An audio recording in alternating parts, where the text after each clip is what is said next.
So on this show, first of all, welcome back to another episode of Wisco Fanatics.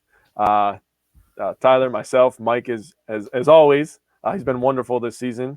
Hasn't been a wonderful season, but Mike has been wonderful. Make of that what you will. Could be coincidence. Could Best be not. compliment I've gotten in a while, so I'll take it. You're welcome. My girlfriend doesn't appreciate my compliments.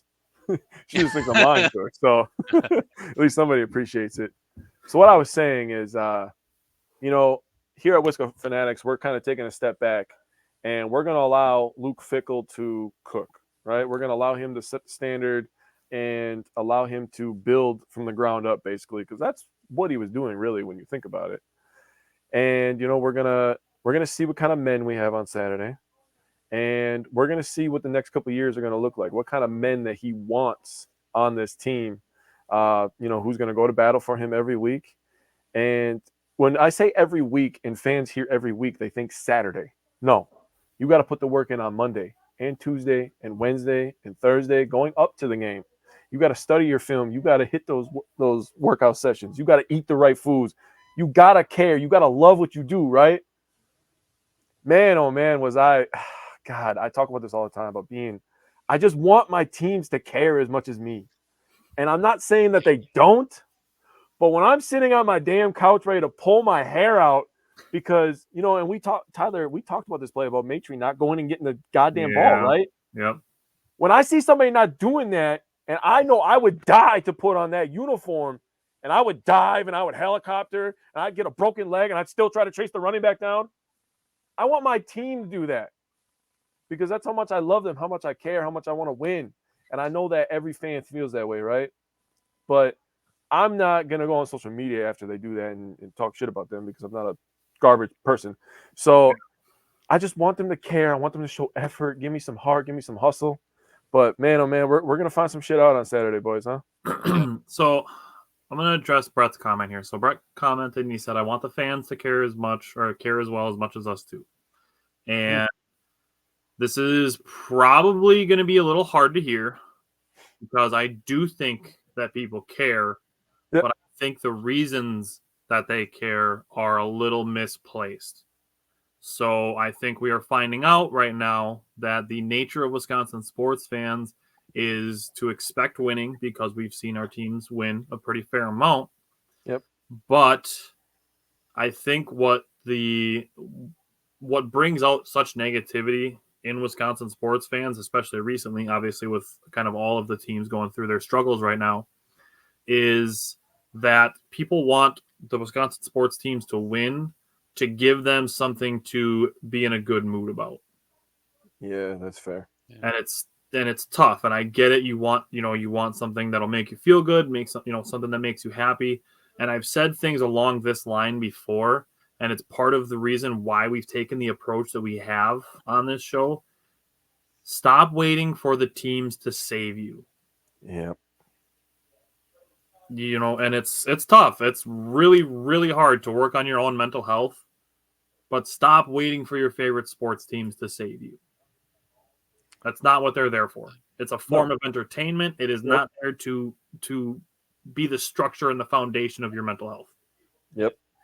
It's just to piggyback off that, just the form of entitlement, right? I mean, you look at each Wisconsin sports team. You got, Wisconsin Badgers, right? They made 2 Final Fours in a row. They've been winning Big Ten titles, yet now they still want. A lot of the fans want, Greg Gard gone. Wisconsin football had their run. The Brewers making their playoff pushes, obviously. The Packers, being a couple steps away from the Super Bowl, and we've obviously known how the last season went, what we're experiencing now. So just like that form of entitlement, and I will admit I'm getting better at it. At the time, like maybe directly like after, like a season or two after like those phases, like was I upset? Of course I was, but I think that's just a form of like wisdom too. Even as I get older, I would say, like you hit it on the head. You can't let sports teams like ruin your day or like what do you want to accomplish, on the side too. So I'm glad you actually brought that up. I would say it takes a form of emotional intelligence is how I would say it. Yeah. The thing that I always go back to thinking about is, well, there's 2 things. One, I always think about my dad when I was younger, always being like, Jake, you need to calm down. Don't let them get to you like that. when the Packers would lose. And like the worst one was the 2014 NFC Championship game, dude. Like I Yeah. literally Yeah. went in my room and I locked myself in there for like 3 hours. Didn't talk to anybody. I was like, bro, fuck today. F this world. F everybody. I hate everybody. That's terrible, dude. I cannot think like that. And I'm glad that I've come around. Yeah. And then I also think about a comment that not a lot of people liked, and it was from a professional athlete, and it was from LeBron. And the way that he said it was wrong, but the meaning behind it was not wrong. And it was after they lost to the Dallas Mavericks, and he talked about, everybody talking about me, and I'm paraphrasing obviously, but you got to go to your shitty job tomorrow. And basically he's saying like you're pissed off because you didn't make more out of your life. And I'm going to sit here with my millions of dollars and I'm going to laugh at you talking about me all day. And you could take something from that if you put a positive spin on it. Like, Right. dude, you still got to go to work tomorrow. LeBron's still going to go to his $1 billion mansion. Still going to be Nike, like the face of Nike, the face of the NBA. He's still got illegal stuff in high school. So you talking about it doesn't really matter. I mean, dude, you don't have to let sports control you that much. Yeah. And Brett, we're gonna get into the Bucks fans, man. I got some shit to say about that later. But yeah, we'll get into that. All right. So this week, in lieu of our power pair and underrated performer, we're skipping that this week. Yep.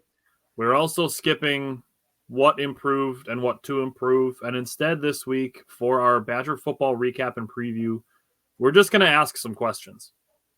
And we're going to ask them to each other. We're all going to answer them. So this is how we're going to do this. We have 4 questions that are going to consist our recap, and then 4 questions that are going to consist of our preview, and then we're still going to do our matchups, our keys, and our score predictions. Yep. So Brett said, Jake, you were me in high school, but that was the best when we won in 2010. Always believed the Packers. Super Bowl hold dear to my heart. My brother passed away in December of 2009, and we always wanted to see the Packers win, and so they did. Man, That's cool. Yeah. Damn, Brett. That's awesome, dude. I'm super happy that you got to see a Super Bowl. I'm happy we all got to see a Super Bowl, man. I mean, when you really think about it, Mike talked about it before, man. Like we got to see all of our teams compete at high levels, man. So to see them go through tough times, that's part of being a fan. Yep. And I'm just gonna say a little bit of piece what I wanted to say because I agree with Christian Watson's dad, what he was saying about Packers fans. But Yeah. your one job as a fan is to literally just support them. That is it. You don't get to make GM decisions. Like you don't get to do any of that. You get to sit there on your couch, eating your popcorn chicken, eating your cheesy popcorn, whatever you choose. I like both those things. You get to do whatever you got to do, eat whatever you want, snack whatever you want. And you get to watch the damn game. Okay. If they lose, they lose. It's fine. If they win, that's awesome. Makes you feel good. But you do not get to tear them down piece by piece. Okay. That's not your responsibility. Nope. I said I was crying so hard because I was like my brother was clapping in heaven. I bet. All right. So we're going to go into Badger football now. So, Mike, I'll ask you first. So we got some tough questions this week, but we've gone through, a tough couple weeks. So, Mike, how do you respond to the disappointment of the last 2 weeks with optimism? So we sort of hit on it when we first started talking. So I took this from like a personal perspective. Like what do you like when you're disappointed, right? How do you like build yourself up? And it's all, to me, it's all about like self-reflection. Like, have I done everything that I can to support the team? Have I done everything I can to support the people around me, coaches? Am I doing everything that I possibly can to help this team out? Right. I definitely, that's something that that's in life, like in general too. Am I doing everything I can? Am I half-assing it? Am I just going through the motions, or can I truly say like this is not for me, from a life perspective? So those are 2 big things too. And another part that I would say as well, if you're down, pay it forward for somebody else and put somebody else that you're close to maybe in a good position, right? I just think, sometimes if you're in a shitty situation, maybe you can make somebody else's day. And maybe like in the locker room, it could be, or even during practice, it could be like, hey, maybe, Tanner Mordecai is not having a good game, right? But maybe in practice, he's seeing maybe a Nick Evers or Miles Burkett making those big time throws. Like, hey, man, and just like paying it forward and spreading like positive vibes like that. So I think just like spreading, positive vibes in certain situations like that, self-reflection of yourself to hold yourself accountable to at the same time. I think, those are, certain things that you can do to at least put you in that step forward, to at least prepare you, and at least, hopefully catapult you to like finishing off the season strong in this case. That was a fucking awesome answer, Mike. I'm good. Tyler, you can go. That was phenomenal, my man. That was awesome. Round of applause for Mike, dude. That was a great answer, dude. Honestly, I'm feeling fired up. I feel like a better person hearing that. How do I respond with optimism? That's a tough, hard-hitting question, and Mike literally just made me lose all train of thought. I was so into what you were saying, it was tough. It took me a long time myself to think about that. That was a great question. So, how do I respond with optimism?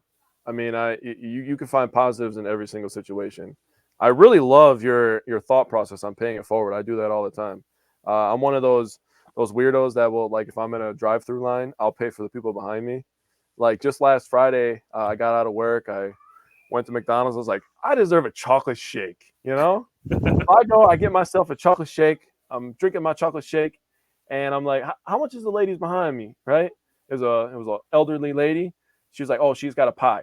Buy the pie, dude. I buy her the pie. That lady had the biggest smile on her face I've ever seen. Hell yeah. She made sure to roll down her window, honk her horn, wave at me like that. Felt so good. That was the best feeling. And then obviously I got online with a bunch of doofuses and we talked about the Packers. So that was, I'm just kidding. I love you, buddy. How do I respond with optimism? I remain positive like I do every day in my daily life. I mean, shitty things happen to me all the time at my job. My job isn't fantastic or glorious, but you just stay positive, take it a step at a time. And that's what I think the Badgers have to do. They kind of have to get back to the basics of things, right?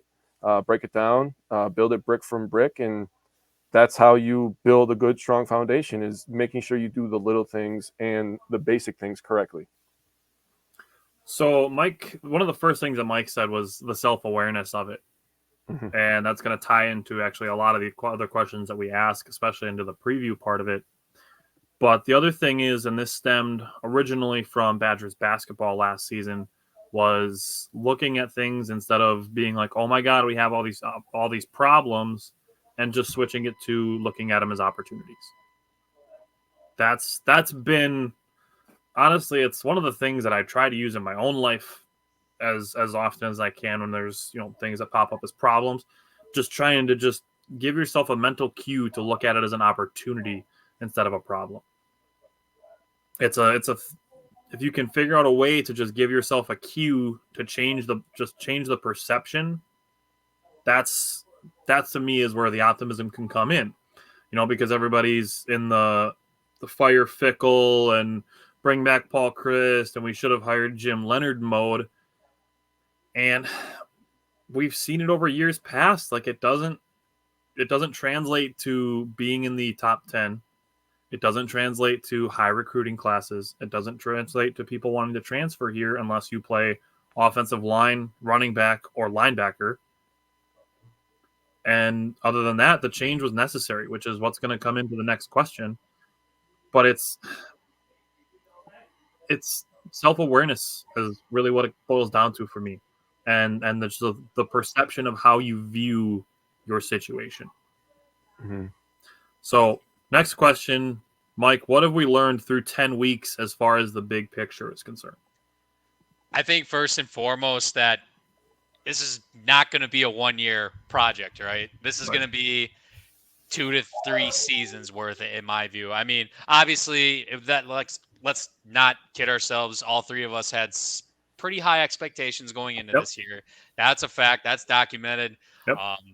It is what it is, and we were all dead wrong, right? But and it also, I think, in this situation, losing how we have been, maybe not like this season, and even since 2020, if you want to rewind it back to that, losing does bring clarity in some retrospect, and in this situation, it may actually get a little worse before it gets better.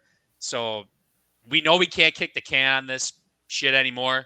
We can't just we can't put a Band-Aid on some of the like any little mishaps. We literally we're at that point where okay, we have a shit ton of issues. Like we need to address them one at a time so we can build ourselves forward to sustain long-term stability. I mean, we took a Paul Chryst who was averaging 8-4, 9-3 records for the longest time. We fired him. That means we want to take the next step, and if we have to, make a few take a few extra steps if we have to build from the ground up, they are going to do that.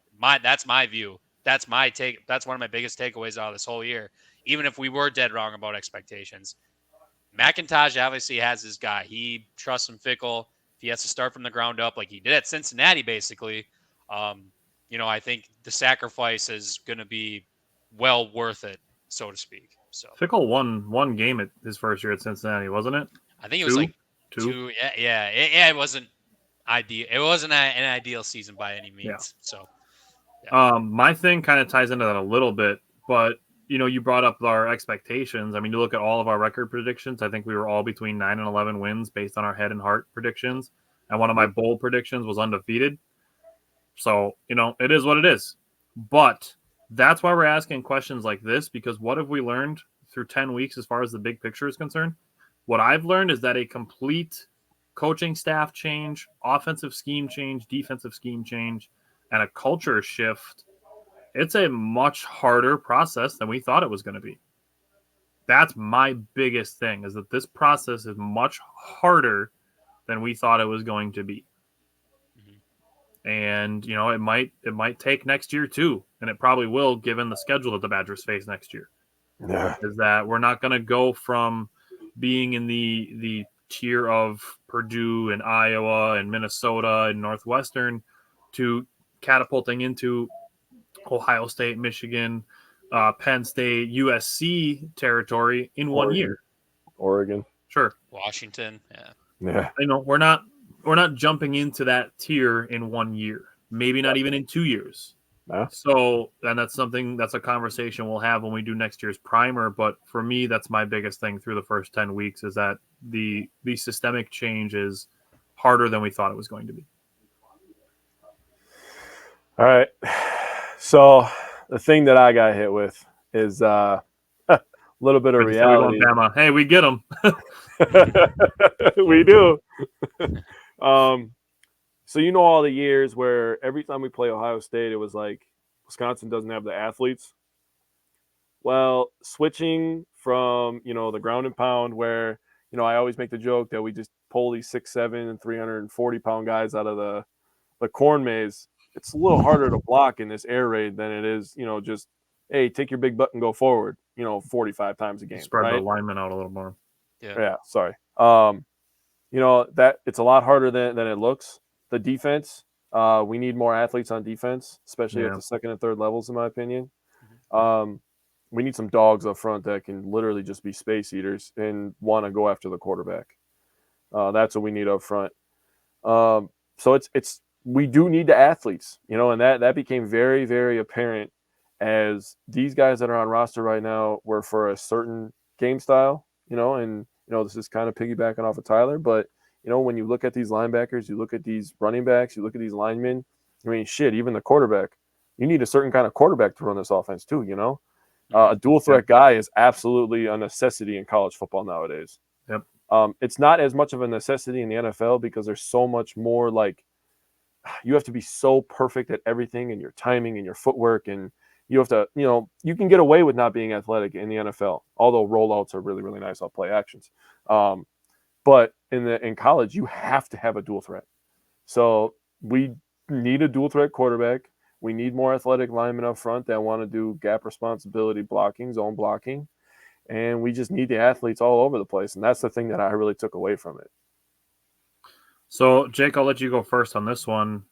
Why is patience necessary after 2 bad losses?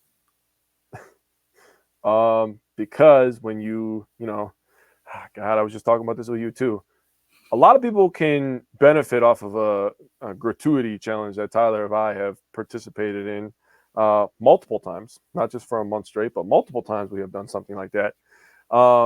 If you take a step back and you realize that we're in first season of this. This is the absolute first season. Sometimes we're on the going to the Bucks. They're in the 10th game of 82. Like we could take a chill pill, people. Yeah. But the thing that I learned, it's kind of what I already said about the athletes, right? And I'm not trying to make excuses about injuries, but I feel like a few people came back a little early.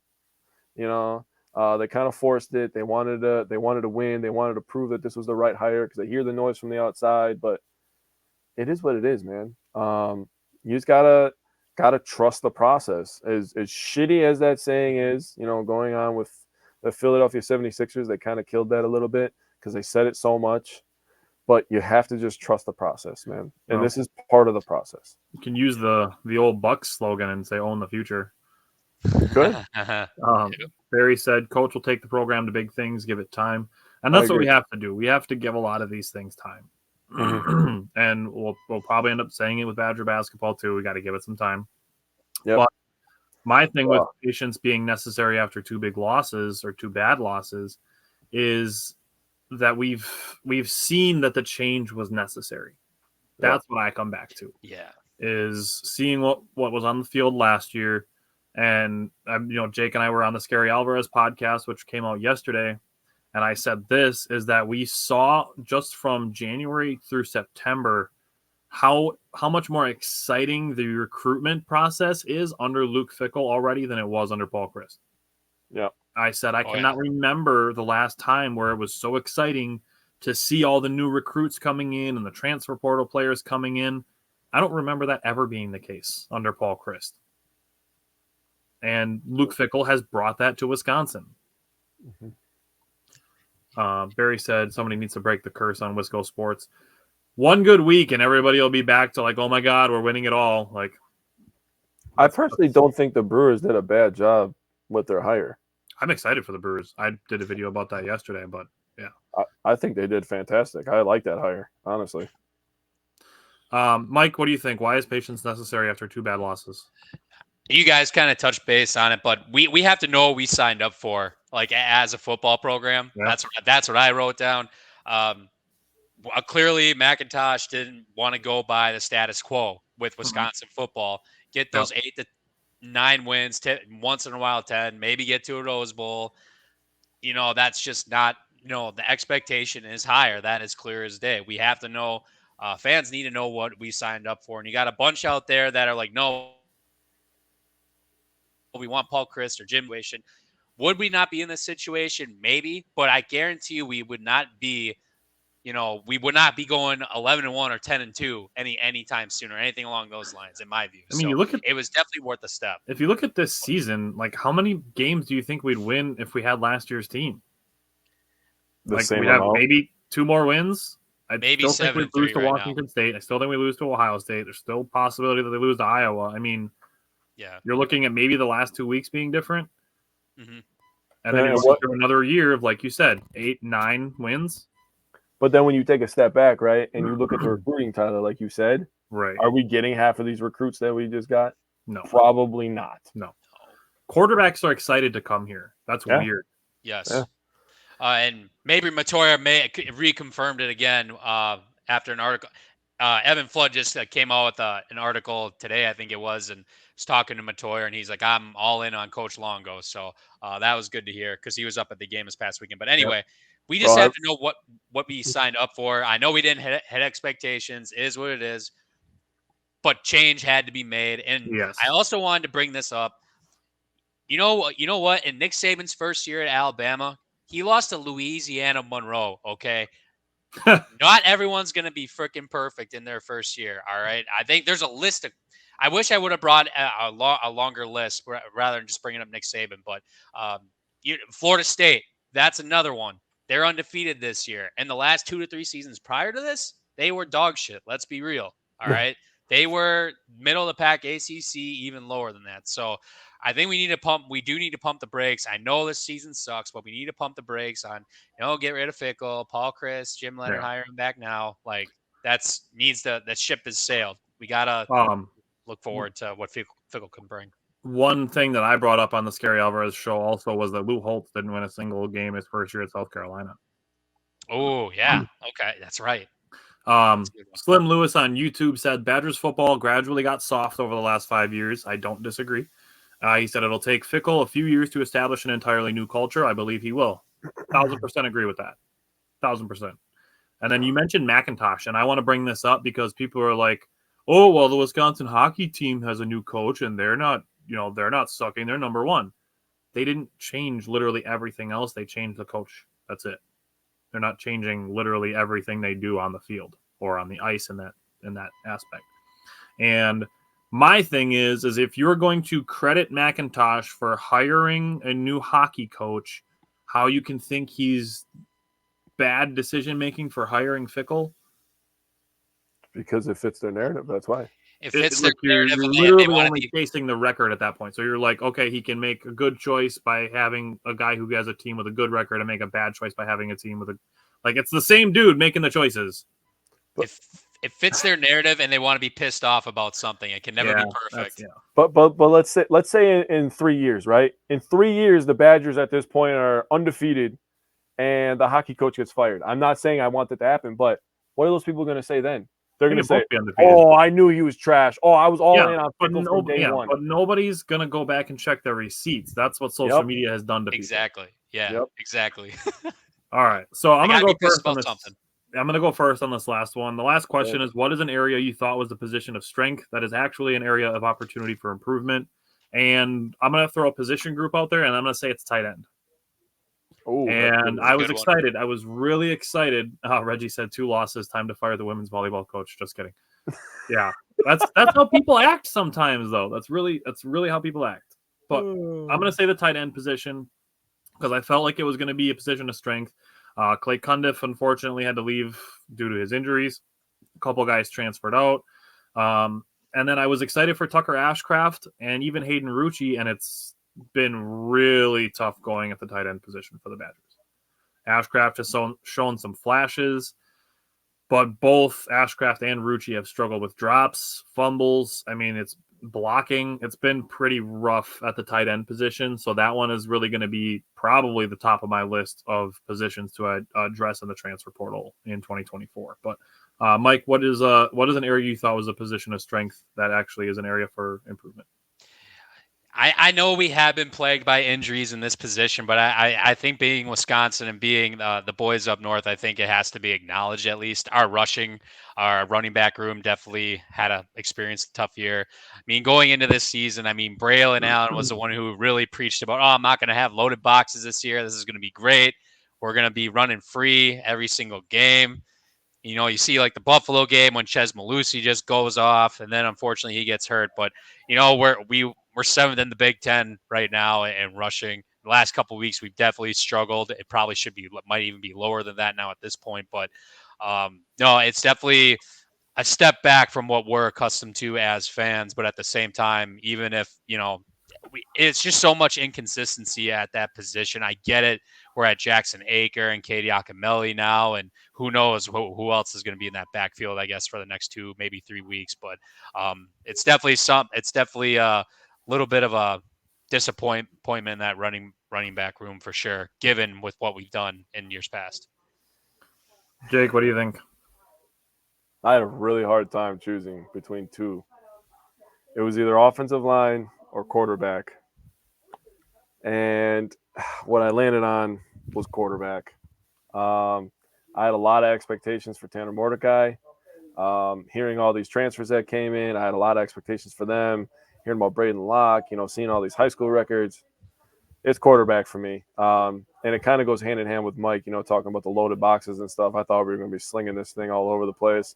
I didn't think we were going to be throwing freaking 15 deep bombs and completing them every game, but I definitely thought we would be a little bit faster paced than we are at times. I thought we would take our 5 to 7 yards every freaking play, and then we would hand it off. And yeah, I thought it was going to be a lot better. Barry said, how about them men's Badger hockey? Men's and women's hockey, they're both doing fantastic. Reggie said, I'm ready for Evers, and he's going to be arguably the biggest X factor in this offseason. Because Jake has mentioned needing that dual threat guy. He's that physical talent. It's just going to come down to if he can get the mental side of it down. So going from what happened to what's happening, looking at the preview against Nebraska this weekend, Mike, who is the heart? Who do you think can take the torch and lead this team? So I went back to the fact, okay, we have 2 more weeks left in the season, and I think I made this really, really heavy. This is all about the seniors, I think, in my view, to finish out the season strong. I guess when you look at a guy with Hunter Wohler, with what he said after that game, I don't know about you, I get it. I'm not in that situation. I'm not in that locker room, but I would take that to heart when Hunter Wohler is starting to we might need to weed out some players, and if he's going to be the first guy to do that. I know Tanner also chimed in a little bit as well, but I am looking forward to seeing some seniors step up, and specifically, I'm going with the in-state seniors too, because this is going to be their last couple games for the year. So I'm talking about guys like a CJ Getz. I'm talking about Chimere DK. I'm talking about Tatum Grass, who's in that linebacker room. Marty Stray, who's one of the captains on that team. I just picked out like the in-state guys, but I mean that can also go for the other seniors playing too. But there's just a sense of pride. Obviously, we're in the W. You hear that expression all the time as well. When you hear high school in-state kids all the time, like on their recruitments and stuff like that. I grew up watching the Badgers. It'd be such an honor to play for them. Just showing that sense of pride, I think you have to in these last couple weeks. I mean, if you can't beat Nebraska, you do everything in your power to just beat fucking Minnesota, right? Sorry, my language there. But we can't lose it in 3 years in a row. We just can't. So I'm putting this on the in-state seniors specifically to carry that torch throughout the rest of the season here. Barry, for the Badgers to be bowl eligible, they need to win one more game. They need to have 6 wins. Jake, who is the heart for you? And this is we need the axe from Wisconsin. I agree with that, Barry. Who is the heart? The heart is Fickle, man. This all boils down to Fickle. He's the one that took this responsibility on, and I'm not saying that everything that happens on the field is his fault. I'm not one of those people that blames the coaches for the execution all the time. Although I do believe that it's 50-50. I believe some of it's on the coach and some of it's on the players, right? Which is the way it should be. Right. But Fickle needs to get these boys ready, right? And he talked about, we're gonna find out who wants to be here. Yep. That really, really sat with me. And oh my God, a guy like Fickle, man, he, during his introduction press conference, I was ready to run through a wall for that man already. If you don't want to play for this guy, you got some damn problems. Mike brought it up, going through the motions. No more of that. I'm going to tell you something that I tell all my teams, right? All my football teams. You see somebody wearing a different colored jersey, you hit their ass. You understand me? And then they're going to get up. You're going to get to the next play. You're going to hit their ass again. And you're going to keep hitting the shit out of them until they don't want to stand up. And then when they stand up again, they call hike. You're going to hit them again. Because eventually they're not going to like being hit. I don't care if they have the damn ball or not. You make them feel you. Hit them, okay? Plain and simple. Run through a goddamn wall if you have to. I'm sick and tired of this goddamn jogging shit, giving up runs on the outside, getting gashed up the damn middle, freaking 30-yard bombs. The hell is this? Are we the Wisconsin Badgers or not? Hit somebody, man. Damn, that's all I got, man. I'm getting pissed off now. Okay, so I'm gonna outsource this a little bit to bring up a clip actually from the Scary Alvarez show that he had when he had Hunter Wohler on. I'm just gonna let this play. Some of the biggest changes in the program that you've noticed since he took over. I mean, the biggest thing that really I've noticed is just the way he runs his business, the way he goes about what he does in his everyday life. So he's very stern. He expects a lot. There's a very high standard with him. So there's no there's no messing around. It's get in, get out. Like, we're gonna do our stuff. We're gonna get it done, and we're gonna go home. So he's a very no BS kind of guy, which I love, because he's gonna tell you straight up how he feels and what he's thinking and what you can do better. And then just in terms of practices, it's been fast. It's been very fast. And I'm sure you've heard it from, a lot of other players that have come on here, Ruchis and whatever. It's been very, very fast. So it's hard to keep up with, but it's only getting us ready for the Saturdays in the fall. So, yeah, I mean, Coach Fick's been a great coach. He was a great hire. I can't be more thankful that, we got lucky with him. So, like I said, I can't wait to get this season rolling.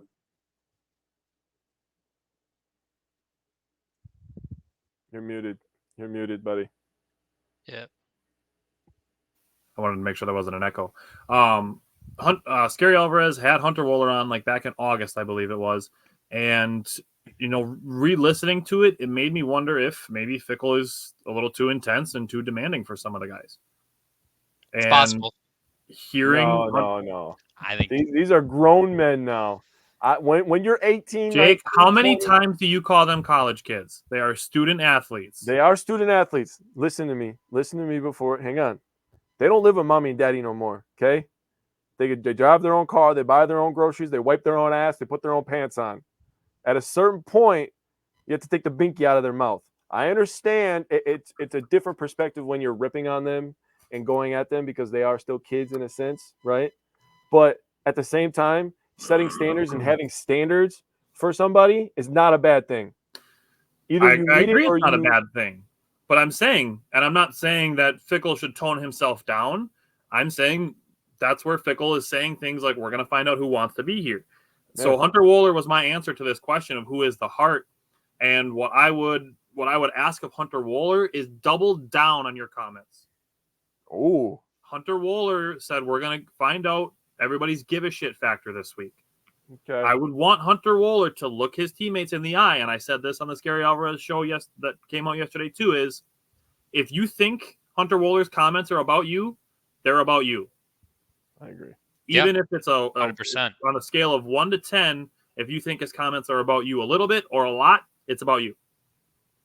Even if Hunter Wohler didn't intentionally mean it to be about you, if it resonates with you even just a little bit that, hey, I'm not doing 100% on this. I'm only giving 50% in the weight room, or I'm only giving 50% in walkthroughs. Like whatever it is, if you think it's about you, even just a little bit, it's about you. But when I say that I want Hunter Wohler to double down on these things, I want him to do it from a position of wanting the people around him, his peers, his teammates, to be the best person that they can be. Not to say, hey, you're not doing enough and you should get your ass out of here. It's, hey, I know you can do more. So I'm going to hold you to that higher standard. Yeah, it's some players do take criticism differently as well, I guess. And I'm willing to bet Coach Fickle is experiencing that with some guys right now too, possibly. Yep. Maybe with that combined with, oh shit, I didn't know I was walking into this. It could be, stuff like that behind the scenes as well. But players, people take criticism differently. That's life in general too. So it's just finding that balancing act as well. I also I'm wondering maybe did he let some stuff go throughout the year too, especially when you got somebody like Hunter Wohler saying, hey, like, guys are going through the motions. We need to weed these players out now. He's saying this after week 10, right? So I'm just wondering, maybe is it possible just because it might be his first year, he wants to at least ease his way in like a year in, or before he really like establishes his, stamp, put a stamp on things, so to speak. So just a couple questions I've had going on in my head, I suppose. But. Yeah, Barry said it seems like the guys need more teamwork. It could be. I mean, there's a lot of new guys, a lot of new faces. It's possible. But to that point, Mike, who is a player you think could step up in response to Hunter Wohler's comments?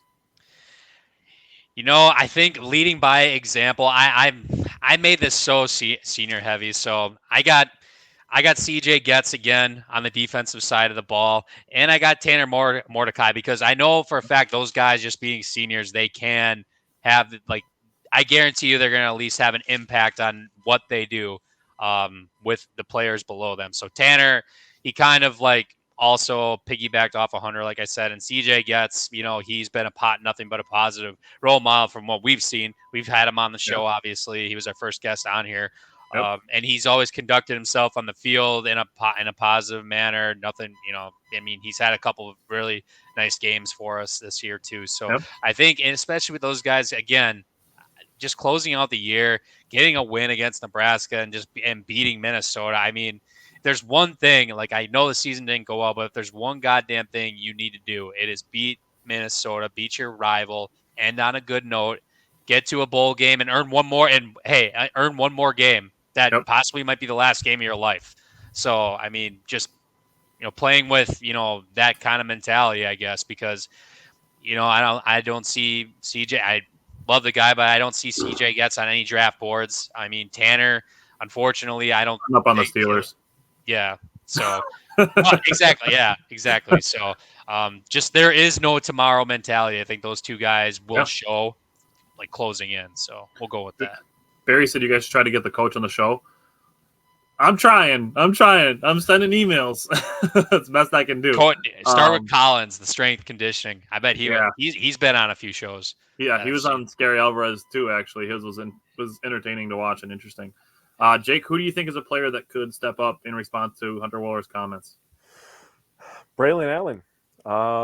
You look at him last year versus Illinois, and then you look at his game this year versus Illinois. Obviously, that was one that he said he had circled. So he seems like a guy that could self-motivate himself and lead by example. So you got a guy, I'm going to go back to his preseason stuff too. I'm mad that Mike brought it up before me, but he talked that he was going to face all these light boxes and he was just going to be running wild, and everybody was all in on Braylon Allen, right? In this new offense, and teams are going to be flying around, and he's going to get one-on-ones with DBs all day, and he's a guy that needs to come out and produce, right, and show that, listen, I'm buying into this.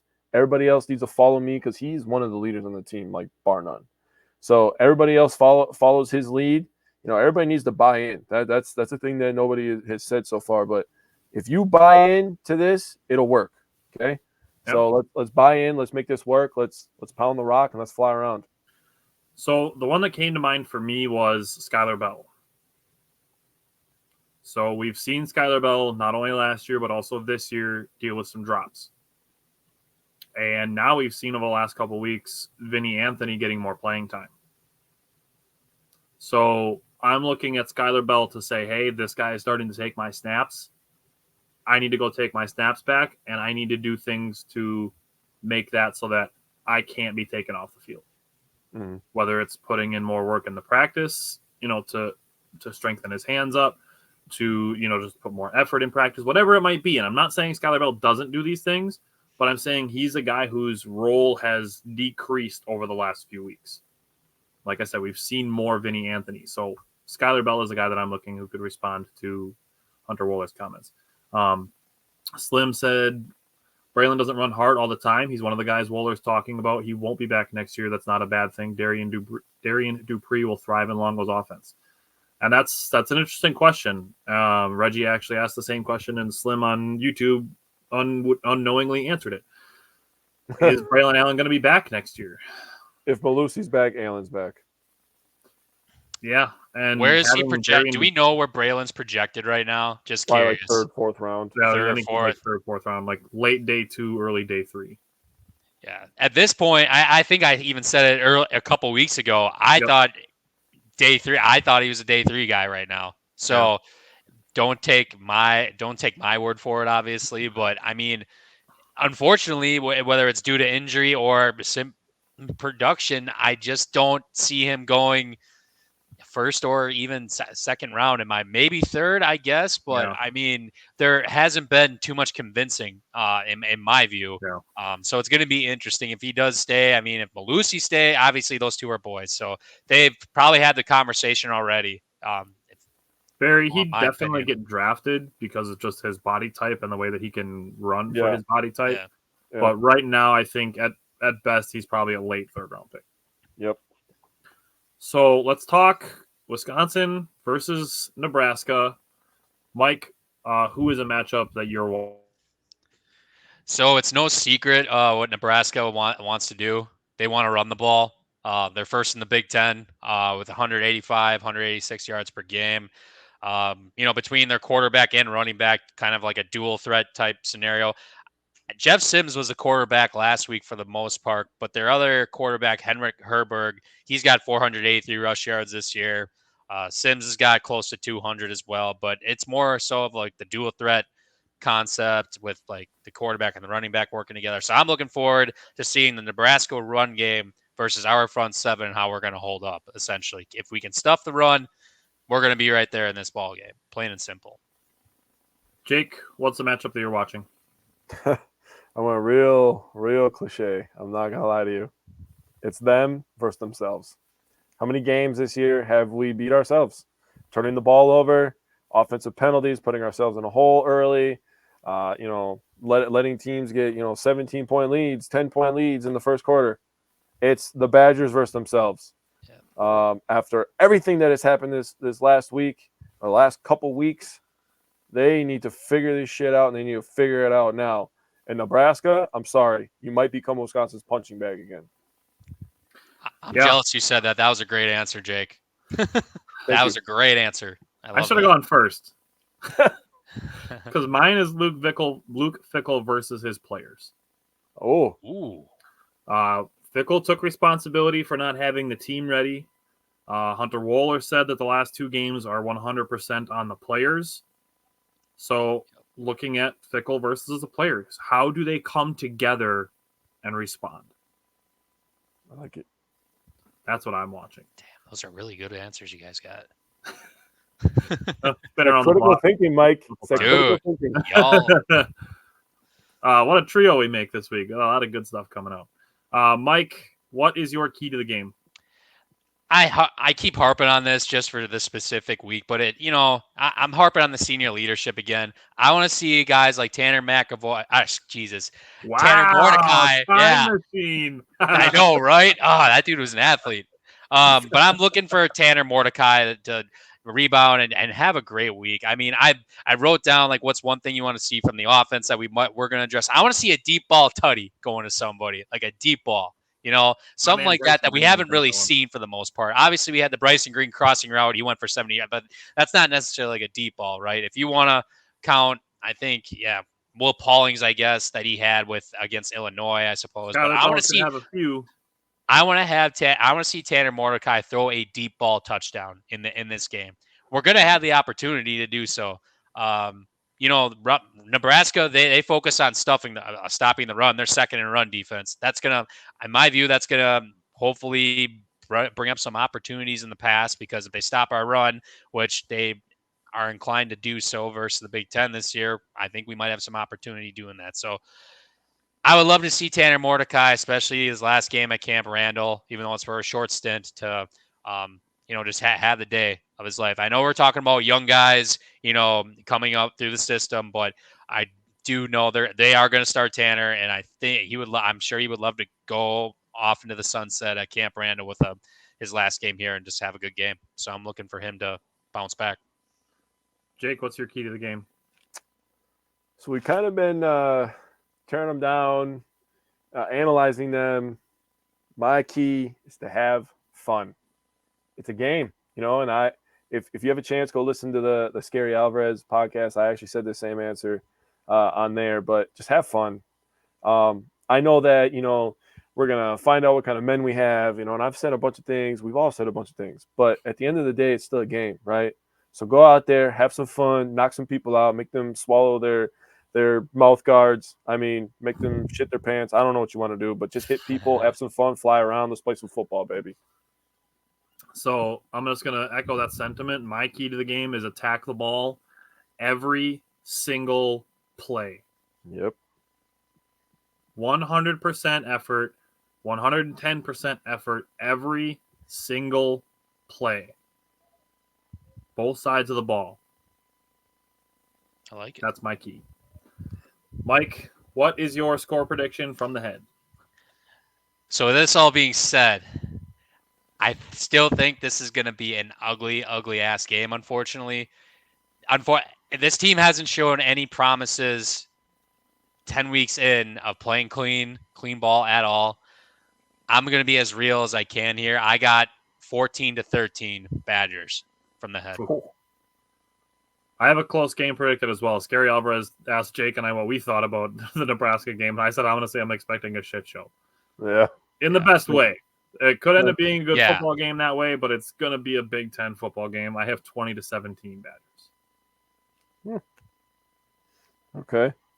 Tyler, my score is very close to yours. I have 19-17 Wisconsin. Ooh.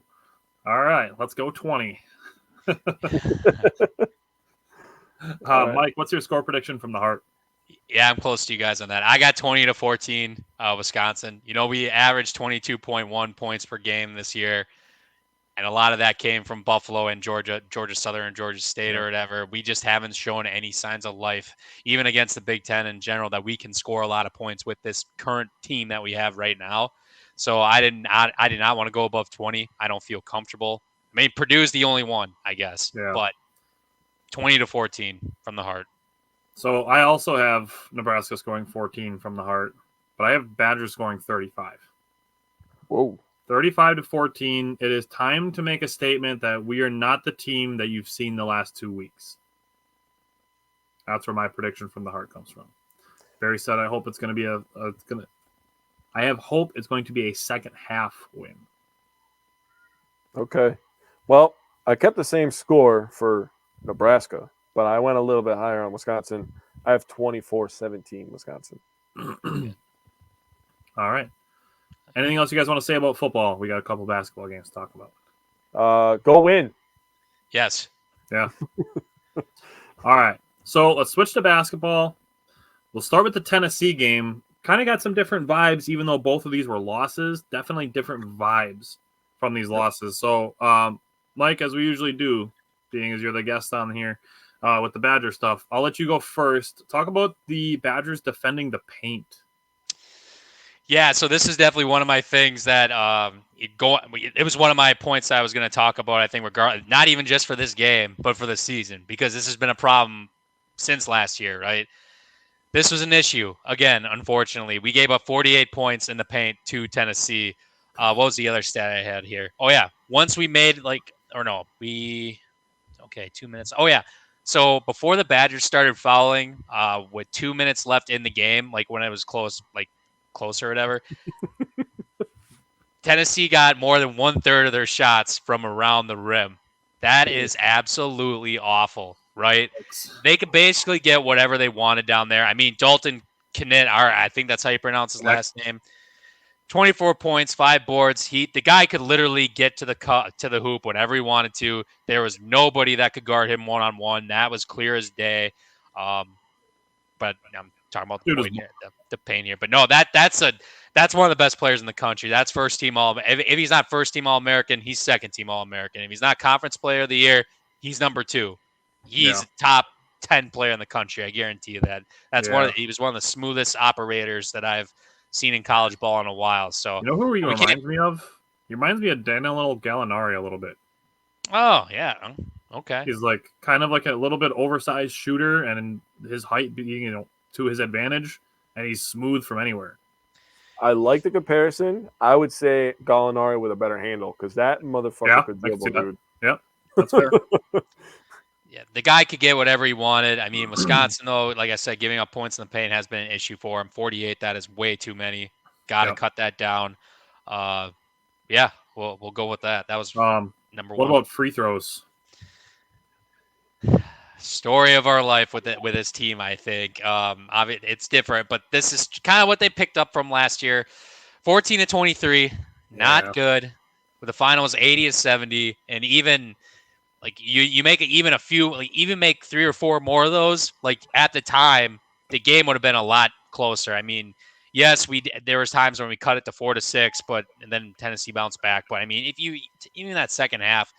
I don't want to pick on him too much, but I mean Tyler Wall was a lot of that, especially down the line when he tried to take the game over himself in certain situations. And I honestly think he got gassed when he did get fouled and did get to the free throw line, and I think that did lead to him missing a good chunk of those free throws. But I mean, it is a team game. Can't have 9 missed free throws.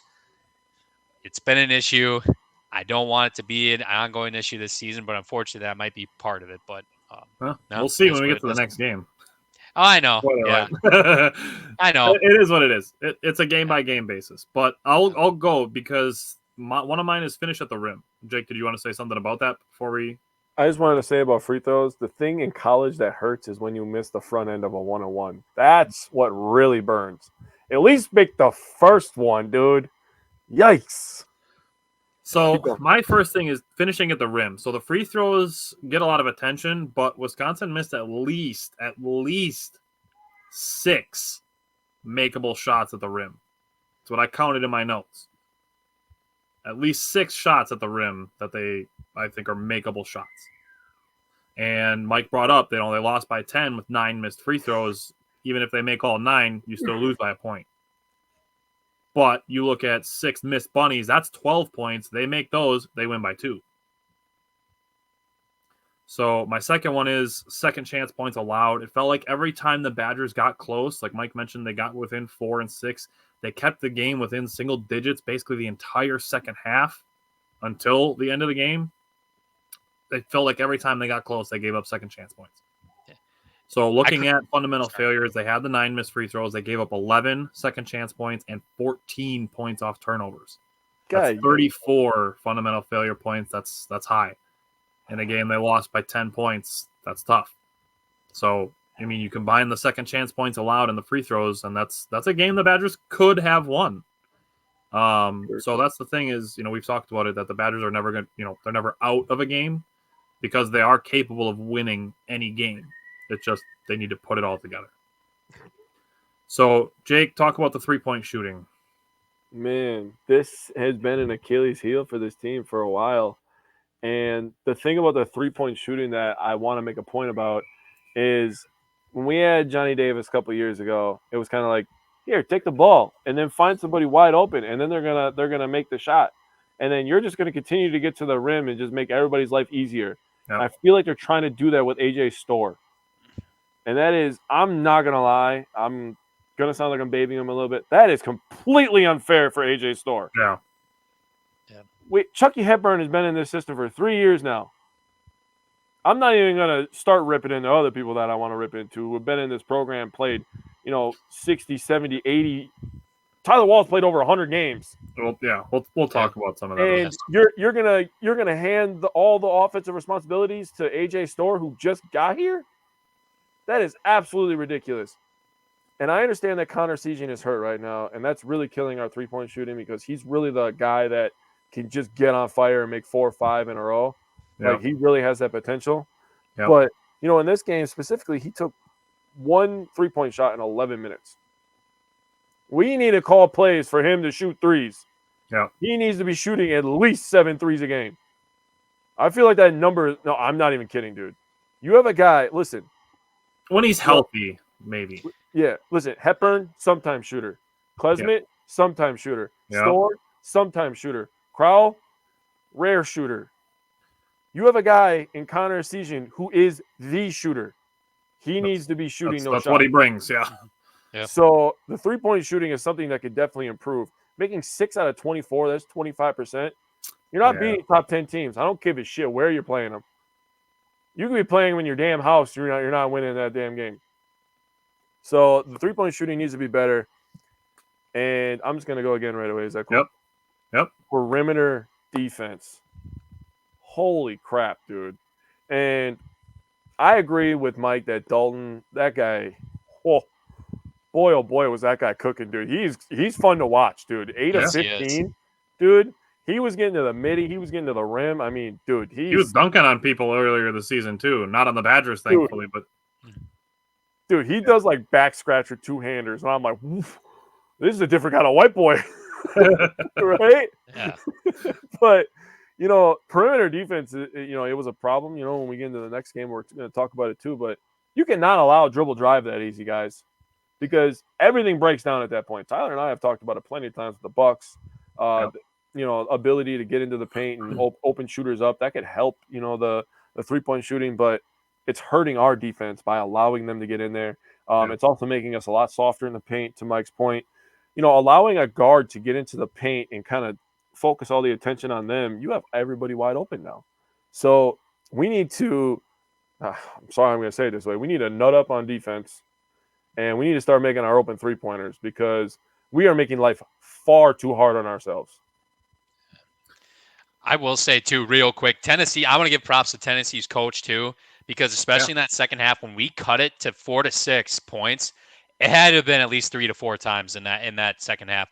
Rick Barr, like, immediately on that next possession, they knew exactly where to go, where to expose us, and they got, like, it was like a quick bucket, too, like and really the first 20 seconds when they brought the ball down, they knew exactly who to expose defensively. And there's times when Essegian got absolutely torched. Storr got picked on a bunch because I just don't think he's got a feel for our defense quite yet. But the response by Tennessee, like immediately, as soon as we cut it to 4-6, that was absolutely like dealt with like immediately. So quick shout out to the coaching staff too, because they knew what to do. Yeah. So Jake, talk about the physicality and taking the lead against Providence. Who brought this up? That was it Slim? Was it my boy Slim talking about how the Badgers football got soft? I'm going to tell you right now, nothing pisses me off more than watching my teams get punched in the freaking mouth and they don't respond. That is part of sports. It can be basketball, baseball, football. People are going to take big swings. They're going to try to throw a knockout punch. That does not mean you lay on the ground. Providence took it to us last night. They saw us get off the damn bus. They saw us warm up. They looked at us. And they said, I'm going to hit you in your chest. And there ain't shit you're going to do about it. And we ain't do anything about it. And it starts with our bigs down low. Good God, am I sick and tired of being soft down on the post. Hit somebody, man. I mean, I'm not advocating for hurting somebody, but if you have to push somebody over, man. I mean, look at 13. I don't even know the center's name on Providence. That guy was chucking people. What the heck was his name? Hopkins? He literally tossed Tyler Wall. Tossed him. But let me tell you something. That's a mentality thing, man. And we don't have it right now. I do not want to watch us get punched in the mouth and then fold. I'm sick and tired of that shit. Honest to God. I've been talking about it with the Packers defense for 10 years now. We got to punch back because this shit is getting out of control. You want to be the top 10 team? Obviously, I just talked about the perimeter defense and the three-point shooting. You want to be the Providence team with a brand new coach and all these new players, and they're shooting threes, they're running up and down the court. You got to be able to take a pounding. You got to be able to punch back. That's what I saw last night. And then, my God, my next one is take the lead, right? And I kind of touched on it with AJ Storr. You know, Hepburn, bro, like you lost all this weight, you're looking quicker. He's got the ability. Why is he not just taking over? I don't understand that. And that could be a mentality thing too. You know, the thing that I will say about Tyler Walks, I'm going to stick up for him for a second, is at least he tries to take over the games. He tries to go down there and battle. He's a little undersized, you know, especially against the 7-footers and stuff. He's undersized a little bit. I know he's 6'9", but Crowell, though, man. Oh, my God, bro. I'm going to talk about Crowell, so I'll get there. I know. I'm gonna let you have him, but I'm done with that big, goofy guy. But AJ Storr looks like if you could take Klesmit's mentality, because I believe that Klesmit has a dog mentality, and you give him AJ Storr's 6'7" body, jumping ability, that's a dog. The Badgers need to figure out who is the leader, who's the guy that they got to follow.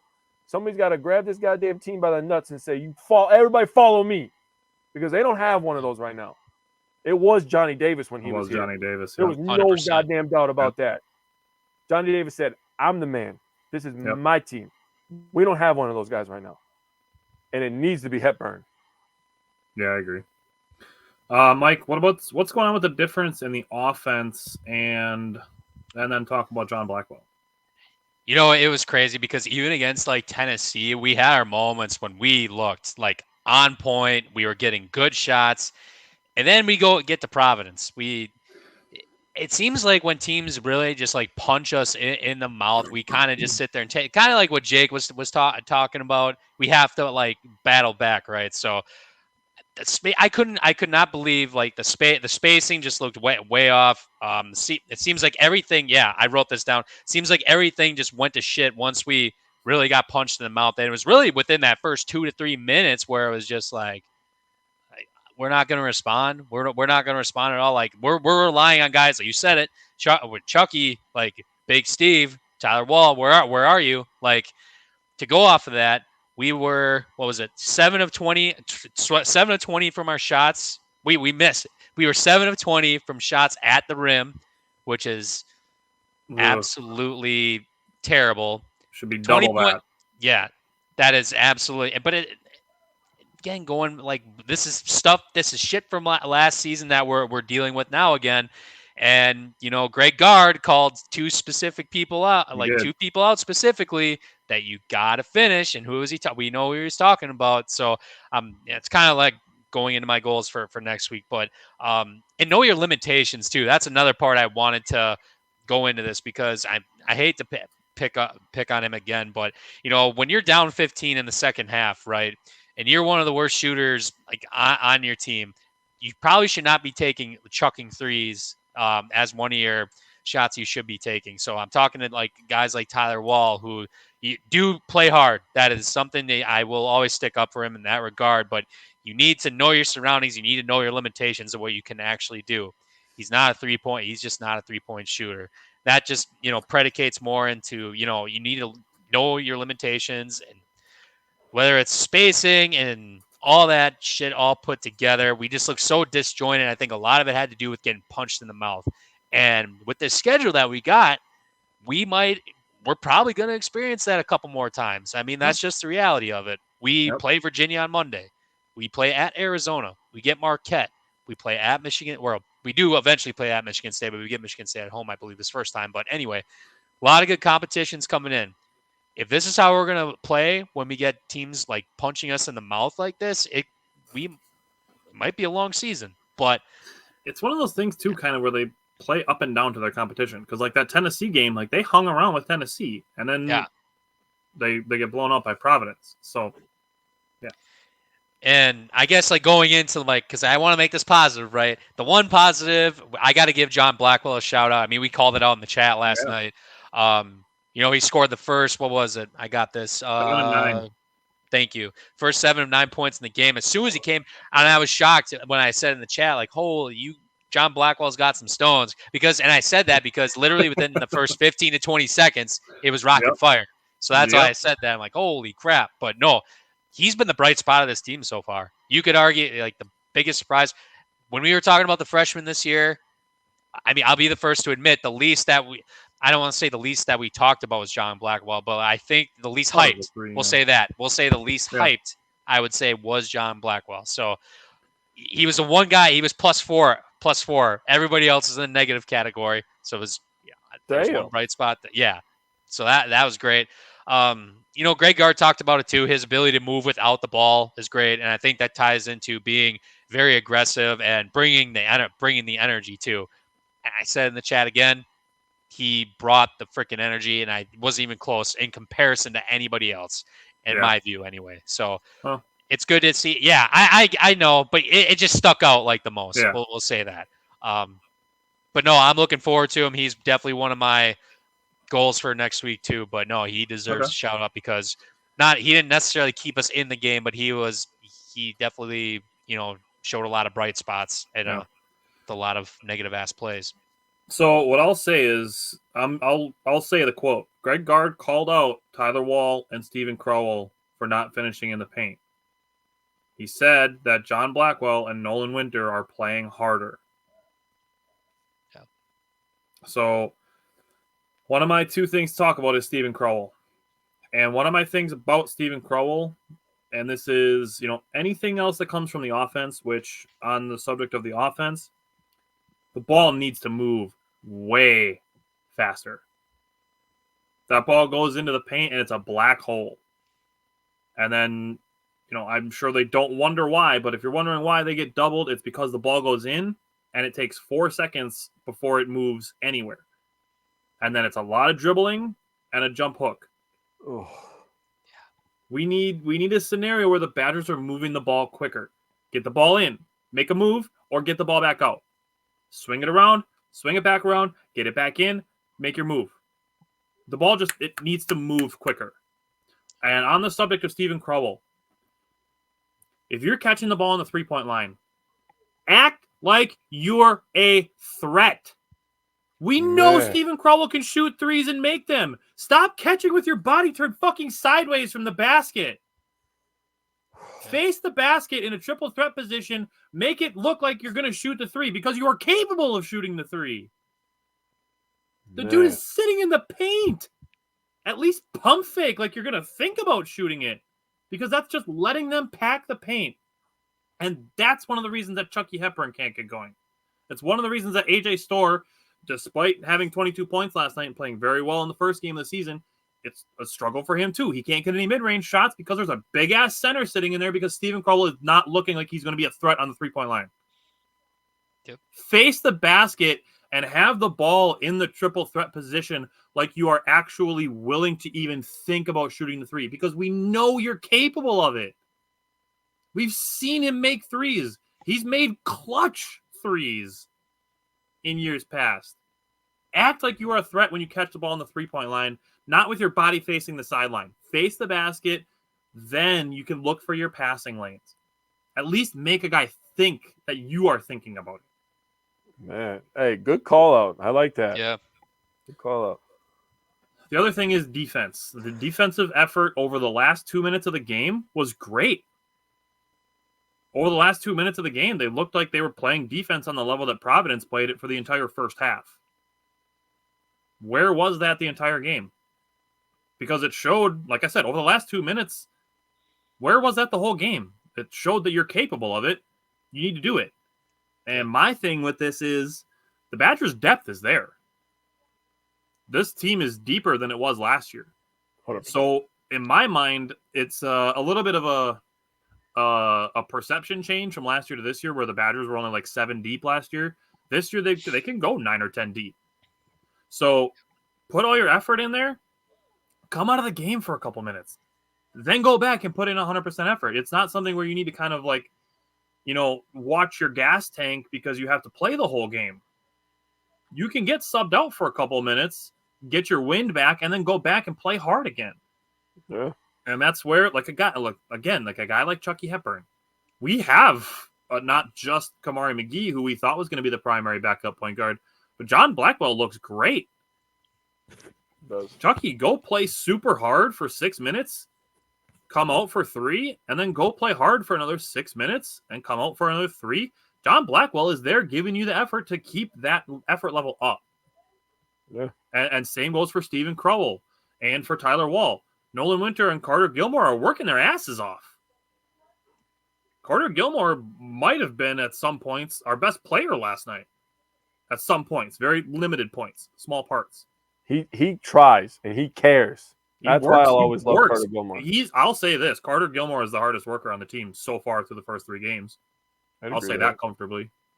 I'd agree to that. So the depth is there for the Badgers this year. Every position, the Badgers have a guy that can come in and spell the starters for a couple minutes. And when Connor Essegian is healthy, that's only going to further that point. Yep. So play hard because the depth is there. You don't have to save your energy for the second half. You have guys that can come in and give you a rest. So that said, the Badgers play Friday against Robert Morris and Monday at Virginia, like Mike brought up. So, Mike, what are your 2 goals for those 2 games? I'm going to make this more so player related because I think a couple definitely need a kick in the ass, and this is kind of like an if thing. But if healthy, and we still don't know, and it's actually really interesting because in Greg Gard's press conference after the game, in regards to Connor Essegian, he said you'll have to ask him in regards to his injury, so to speak. So I'm curious as to what is actually going on about it. If he's healthy, great. But point being, if he's healthy, we need Connor Essegian to step up and make some threes. He helped us win a bunch of our games that we won last year with his 3-point shooting. And if we're going to have a successful season, we are going to need him. There's no and if however the hell you say it. And ifs or buts about it. There we go. All right, there we go. No, we need him. And if they're going to save him for conference play, I hope they don't.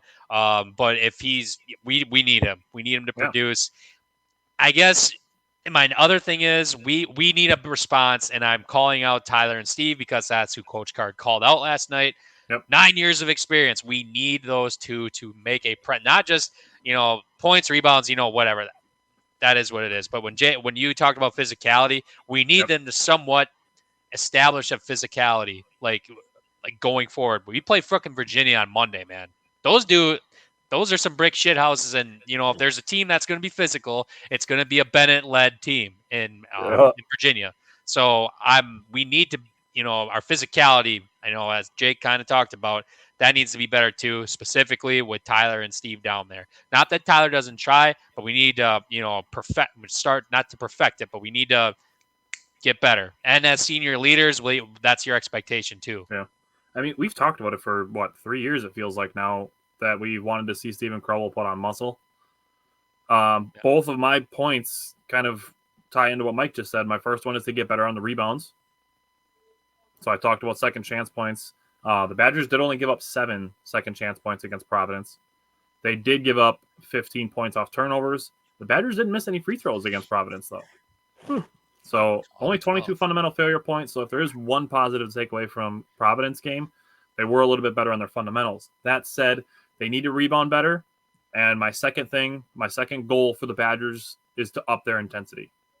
Yeah. Like I said with the defense, we saw over the last 2 minutes that they can up the intensity. They're capable of it. You need to see it for a full 40 minutes. So those are my 2 goals for the next week. Jake, what are your 2 goals for the Badgers? So I talk about taking the lead. My first goal, Chucky, take the damn lead. This is your team. Last night, Chucky Hepburn had 0 assists. Your point guard had 0 assists. You know what? I'm going to say on that, the Badgers need to get closer to the basket. So many of their perimeter passes were 4 feet outside the three-point line. I agree with that. A lot of things need to change. Tyler Wall, another guy who's a great playmaker as a power forward, 0 assists. Chucky needs to make sure that everybody's touching the ball, everybody's comfortable. They need to run more plays for Max Klesmit because that guy is a hooper. He's not an outstanding player. He's not the most talented guy. He gives you 100% effort, and he's a guy that can knock down shots. So they need to call some plays for him, especially going to his left, going to the rim. He's a great finisher with his left hand. But Chucky, take the lead. My next one, you guys literally go to school with the football team, right? You see them, what they're going through, 80% through the season as they're trying to find their identity, and they're talking about going through the motions and not playing hard and not buying into the system. Don't do that. Fix it now, okay? There's a lot of problems that happen with the Wisconsin Badgers football team between penalties and blah, blah, blah. We went through it all, right? The Badgers basketball team has their problems. Take accountability, figure out what it is, and fix it now. Because this is not the schedule to fuck around. Got that right. Especially over the next 3 weeks, yeah. All right. Anything else you guys want to say on the Badgers before we say goodbye to Mike for the week? Should be good. Good big weekend. We got to get after it. Got to get a couple dubs. I would love 3 W's between now and next Wednesday. I would love it. Yes. What a different episode we'd have next week, huh? I know, right? Yeah. We're back. Tell the world we're back. We're back, baby. We back up, baby. We back up. All right, Mike, we will see you next Wednesday then. Have a good one. Sounds good. Later, fellas. Later, buddy. All right, so me and you, we got some Bucks basketball games to rip through quick. So starting with our power pair and underrated performer, a little spoiler alert, maybe have some news coming on the underrated performer segment in the next couple weeks. So keep an eye out for that. That said, Jake, who is your power pair and underrated performer? So power pair, I went with Giannis and Chris Middleton, the dynamic duo. Giannis this last week, he averaged 34.75 points. He had 35 points in 3 straight games. 10.5 rebounds, 4.25 assists. That number definitely needs to go up.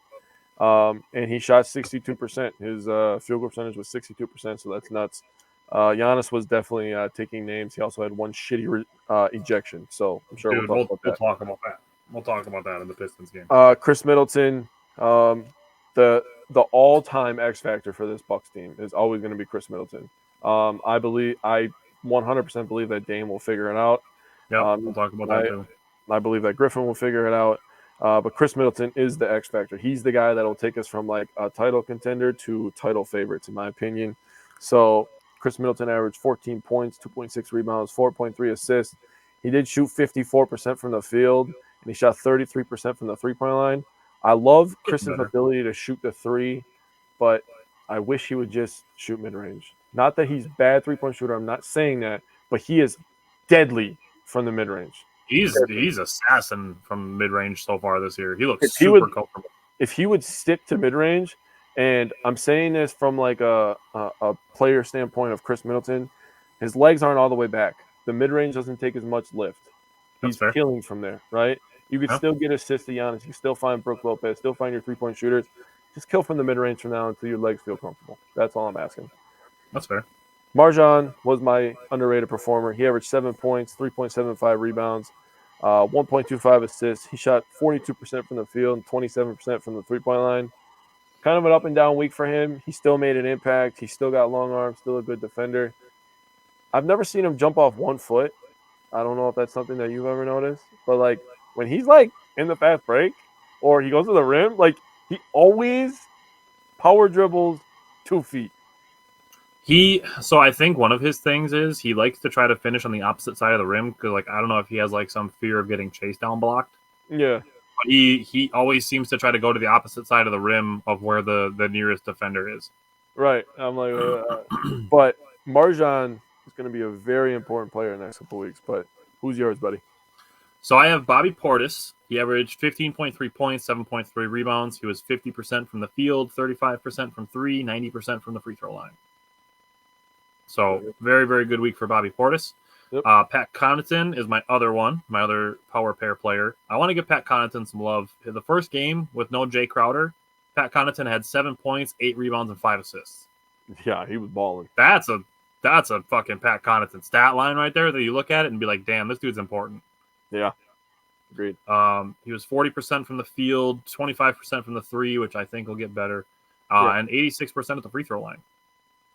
Oh, and I'll talk more about that. I'll talk more about him in some individual games, as well as my underrated performer, which is Andre Jackson Jr., making his first appearance in the underrated performer segment. 4 points and 5 points in the last 2 games, had 3 rebounds in both of them. But his defense and hustle, boom, way, way, way up. I love Andre Jackson Jr. getting on the floor because he plays at 100 miles per hour everywhere he goes, and I love it.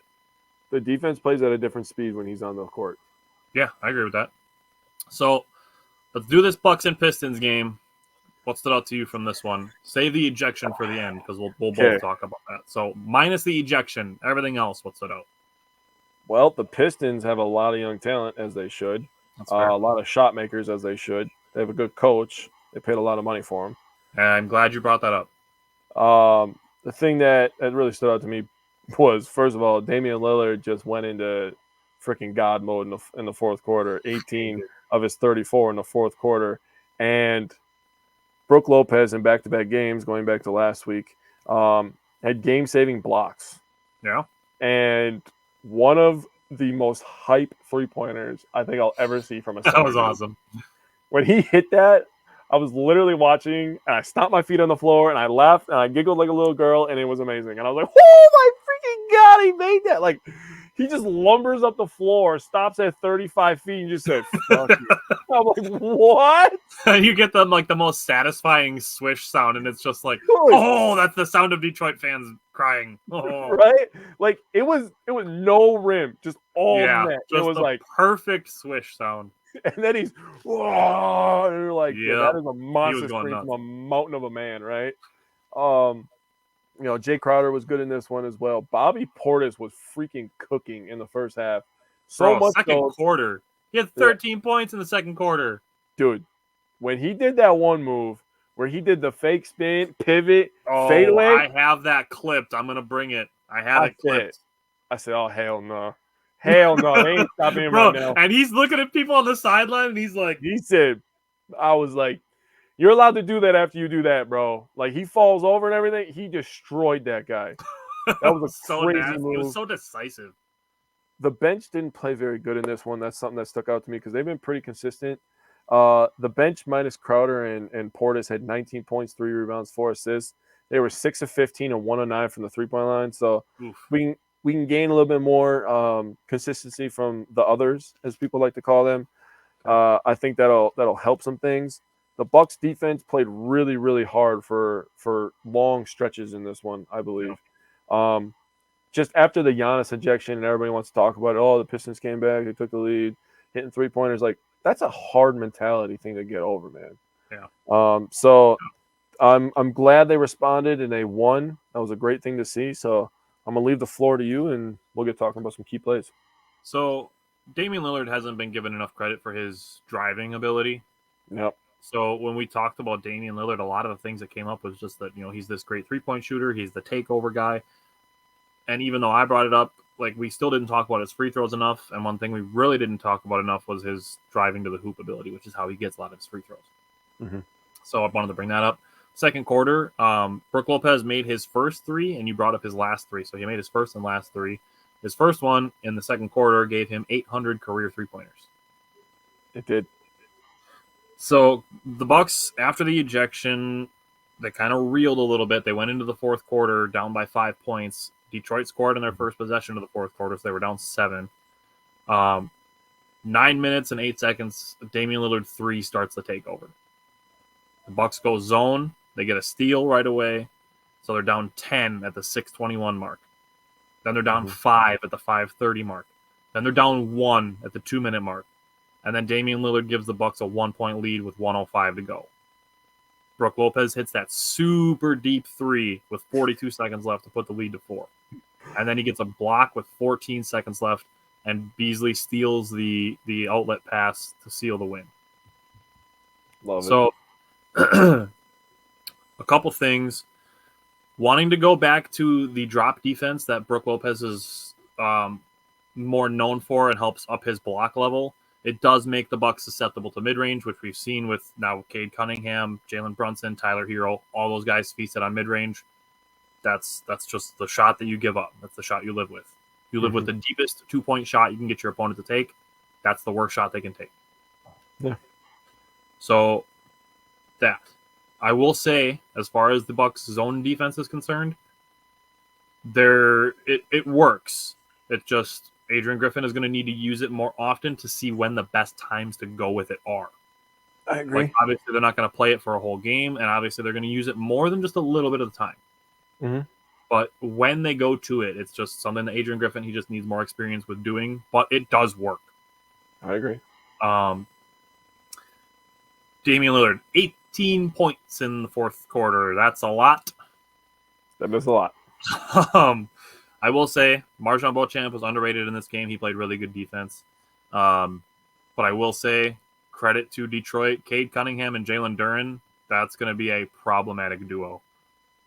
Dude, Cade Cunningham is going to be a superstar. Bro, Jalen Duren is doing like rookie Dwight Howard things. Dude, Duren is a beast, bro. He's a baller. The Detroit Pistons, and you brought up Monty Williams, they made him the highest paid coach in NBA. Yeah. And putting him with this duo, and like Jaden Ivey's not bad. They have some other guys that they're building with. Like Cade Cunningham and Jalen Duren is going to be a problem. I agree. That said, that Giannis ejection was awful. That is a bad, bad look for the NBA. For Giannis to get thrown out for that. Yep. And you touched on it. You tiptoed around it a little bit. It changed the game.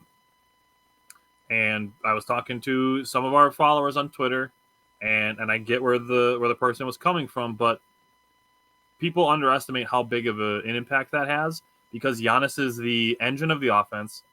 He's the engine of the defense, and he's the engine of our rebounding. Dude, he's the engine of the city. Like, let's not kid ourselves. Brett said I was yelling at him. Like, come on, man. He glanced at him. And he did. The more replays I saw, it's like it was a really brief glance. And it's a bad look for the NBA. So I'll let you give your thoughts on that, and then I want to refer to one text message that I got. I'm just going to say the thing that I told you. For a league that wants to get rid of superstars sitting out and resting and taking nights off, you know. And Well, Giannis is Benjamin. out tonight as we're talking about that. Just so Yeah. everybody knows, Giannis is out versus the Raptors tonight. Yep. To have a guy thrown out for something like that off of a highlight play, which let's not kid ourselves, right? We know the impact that those reels have. We know the impact that those highlights have. Yep. Those are plays that could get you going. The Bucks were firmly in control of that game. Yep. There was going to be no problem. Giannis was obviously taking over, dunking on them. And to hear the refs, you know, explanation, I guess I'll say, well, that stuff leads to more passionate play. Let me tell you something. As a guy that works his ass off, if I make it to one game with my son, if I make it to one game, I want to see passion. Yeah. Do I need them ripping each other's jerseys off and doing chokeholds like Right. Draymond Green was? Yeah, No. exactly. Right. But I want to see people flying around and playing physical and jumping and going crazy and dunking on each other. That's what I signed up for. Yep. I might make it to one damn game. Maybe. And if I'm lucky enough to sit close enough to see those dunks up close, I want to see that. Yep. The ref to throw him out for that is bullshit. Plain and It's simple. he didn't say anything personal to him. Nope. You know, he wasn't throwing the N-word at him. He didn't swear at him. He didn't get in his face. He didn't point at him. He didn't point at him. It was a glance. He didn't even stare at him. He looked at him, turned away, did the too small, and that was it. That is not something you should eject somebody for. Russell Westbrook used to walk down the court like this. Yeah. I'm like, come on. And the fact that the ref kept walking away from Giannis, like he wouldn't even explain it to him, like that's kind of childish. I agree. But what I will say is I texted Stephen Watson about it. Okay. And what Stephen Watson said was, he gets where we're coming from on this of, he shouldn't have been thrown out for that. But what Stephen Watson said was to save those emotions for the 76ers and the Celtics. I am sorry, Steven. I don't agree. You have a new coach. You have a bunch of new players. Your job, and like I just said, I might make it to one game. So the one game I go to is against the Hornets. Giannis isn't supposed to play with passion. He's supposed to dunk on somebody and let them know about it. That's still an NBA player getting a paycheck. You have to be locked in every single game. That's what I expect from you as a professional. So I do not agree with that. I understand where he's coming from. Yep. A little bit of devil's advocate. I understand that. I'm going to politely disagree with him, though. All right, let's talk Bucks Pacers. What stood out to you from that one? It was a good basketball game, first and foremost. This was fun. The Pacers are in our division. I don't hate them. I have never had ill will towards the Pacers. Pacers are fun. Them having Tyrese Halliburton, who's obviously like a hometown hero, is awesome. His shoes, shout out to the shoe game. That was awesome. But Giannis was a madman. They took a pretty big lead. They were kind of running us off the court, in the first quarter, and then Giannis happened. And I'm gonna let you do all the breakdown and stuff. No Dame in this one. Chris Middleton played really good in this one. Had 19, 2, and 4.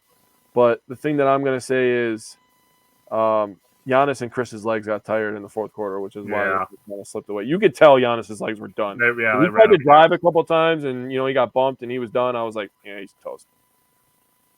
Yeah, and unfortunately, Giannis had a couple late turnovers too.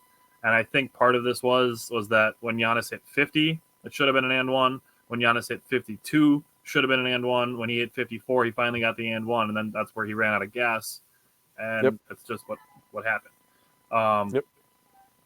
Pacers went 20 of 48 from the three-point line. That is 2018 Milwaukee Bucks let it fly type numbers. They had 33 more points from the three-point line than the Bucks. They made 8 threes in the first fucking quarter. Yeah. That's nuts. 8 threes in a quarter is wild. Yeah, they were going crazy. Like that puts you on pace for 32 made threes. Yeah. That's crazy. So no Damian Lillard the day after having a Dame time game, and Brook Lopez went 1 for 7 from the field and 0 for 4 from the 3-point line the day after making a super clutch 3.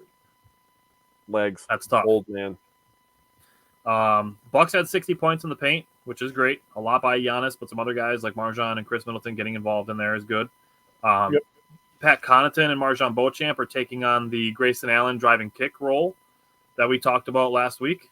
Brett, have a good night. And then I will say 38 of Giannis's 54 points came in the second and third quarter. He did Damn. not have any points in the final 5 minutes. That's where our hypothesis of running out of gas comes from. I think when Giannis watches the film from this game too, I think that he thinks that he could have had 60 points. Oh, 100%. He missed some shots in the paint, and he needs to get his turnovers down. He had 8 turnovers in this game. So I'll say Giannis would look at his stat line, and I would say that Giannis probably thinks that he could have had 60 points in this game. Oh, he could have. What I will say is the Pacers offense is for real. Yes, it is. We've seen them building it over the last couple of years, and they are number 1 in scoring, number 1 in assists, and number 1 in offensive rating. And they're number 3 in passing. Yeah, like this is touches. not the 2016 Pacers where they had nobody left from their contending days. Yeah. This is a pretty solid Pacers team with a lot of shooting. Yeah, Miles Turner was going nuts, dude. He was making hella threes, and he has I love Miles Turner. Just don't do that against us. Dude, such great arc on his jump shot too. Yeah, and he's a good defense. Like, seriously, when Brook Lopez retires, like, give me Miles Turner, please. I love Miles Turner. Yeah, right? All right. Anything else you want to say about this one? Fundamental failures, 35. Only missed 3 free throws, which is good. 14 points off turnovers and 18 second chance points for Indiana, which is a little high. But, the thing with that is they only had 9 offensive rebounds to get 18 second chance points. Yeah, that's tough. A great conversion rate on your offensive rebounds. They were getting wide open threes off their rebounds. Oh, this is what sucks because, honestly, this is really the only thing that I want to say about this Magic game. Holy shit. This is probably the worst that I will ever see on my fundamental failures that I track, which is missed free throws, not boxing out, which allows offensive rebounds and second chance points, and then not turning the ball over, which allows points off turnovers. This is easily the worst I've ever seen. So the Bucks missed 13 free throws. Yep. They gave up 20 points off turnovers and 22 second chance points. That's 55 fundamental failure points. Boy. Flip that. Orlando missed 5 free throws. The Bucks only scored 7 points off turnovers and only 4 second chance points. Orlando's fundamental failure for this game, 16. That would be easily the best. I think the lowest that I've seen, I think the Bucks had a couple games last year where they were at like 11 or 12. That's fucking crazy. But, I mean, you look at bad shooting and bad fundamentals, that's how you lose big to a bad team. Yeah. That's really my only takeaway from this game. That is it. Yeah, to me, Giannis 35, 10, and 7 seems like he was the only one that showed up, but even early, I don't know. They just seem disinterested. That's all I got to say. I will say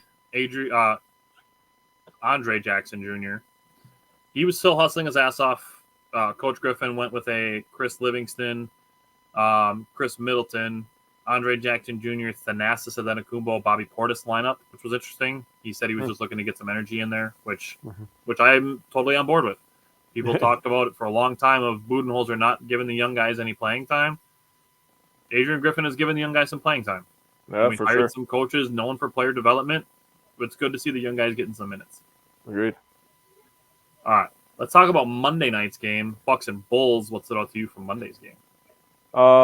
This is the end of this Chicago Bulls experiment. It should have never happened in the first This place. is absolutely the end. It was dumb when they traded for Vucevic. Yeah, it was dumb when they traded for Vucevic.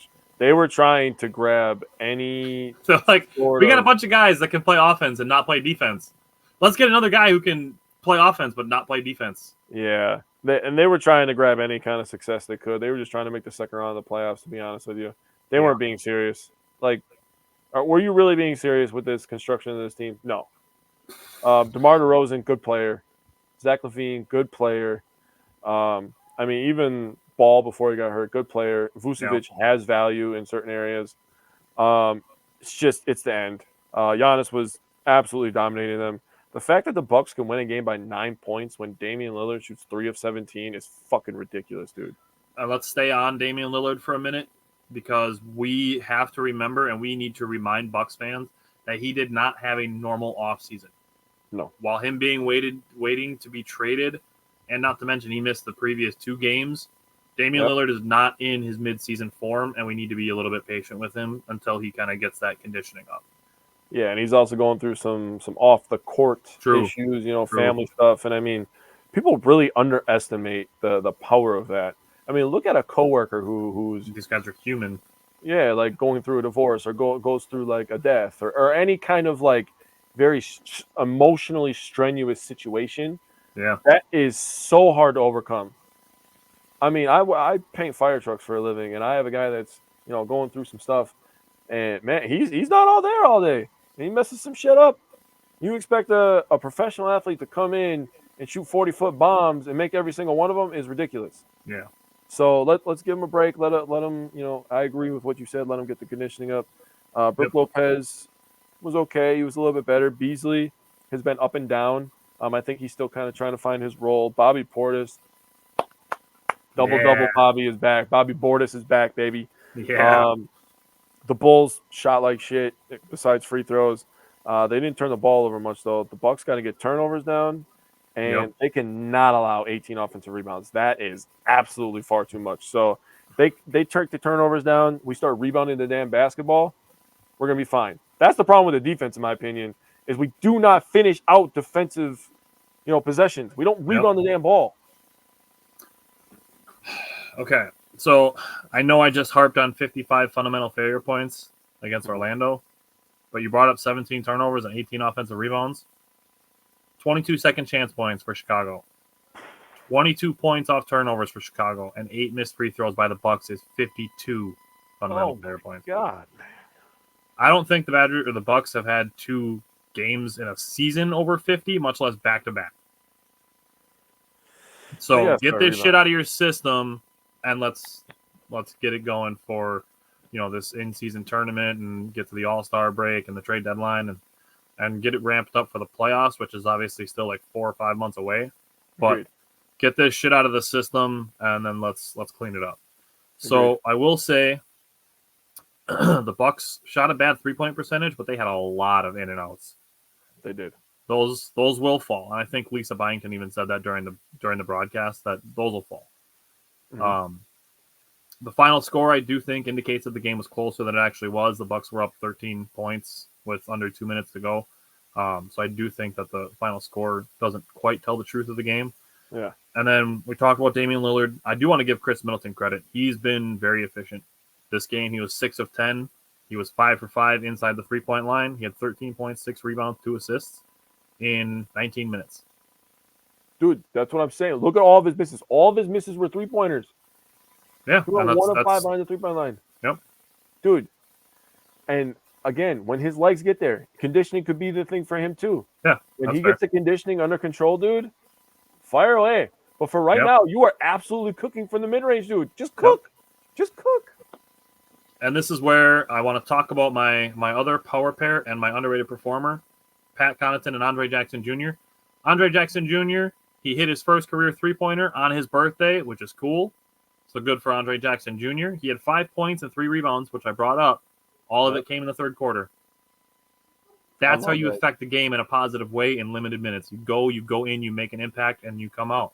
That's I'm fucking loving what I'm seeing from Andre Jackson Jr. So close to making that 3 for a couple of previous games. I know. It would rim out, and you could see him, man. He was like, "Come on, man, just give me one, so I can stop thinking about it." So that's great call out. Let me say this: because he made one, does not make him a shooter yet. Agreed. People need to settle down and be like, "Oh, we don't need to play Pat Connaughton because Andre Jackson Jr. can shoot." But he made 1 3. Right. The breaks. Let's hope he makes every single one that he shoots, but his volume is not there yet. When Andre Jackson Jr. gets a bang from Mike Breen in the NBA Finals, then we can make that change. I'll feel comfortable. Because we need to give credit to Pat Connaughton in this game. Yes. Because, his stats may not be there, but man, Pat Connaughton, he hustles. And Pat Connaughton plays defense. Yep. Pat Connaughton, when guarding DeMar DeRozan and Zach LaVine, two very good offensive players, mid-range killers, and LaVine is at least a good three-point shooter. Yep. Those two versus Pat Connaughton combined 4 for 13. Damn. 1 for 5 from the three-point line. I like it. Pat Connaughton played good defense last night. I like it.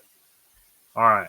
So the Bucks have 4 games, I believe. Yes, they do. They have 4 games. They play tonight at Toronto, Friday night at Charlotte, Saturday night against Dallas, and then Monday against Washington. What are you looking at a record prediction for next week? I know Giannis is out tonight, so that's probably a loss. Like, let's call it what it is. Yeah, that's tough. Toronto kind of has our number.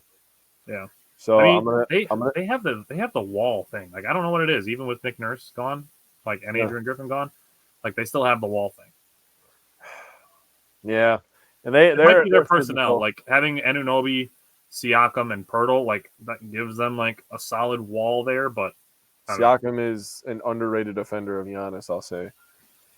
He's just got the jumping ability, the athletic ability with the long arms. So I'm gonna say 3-1. I will say they win the back-to-back, which will be nice to watch. Yeah, I'm gonna say the Bucks need a 4-0 week just to settle things down.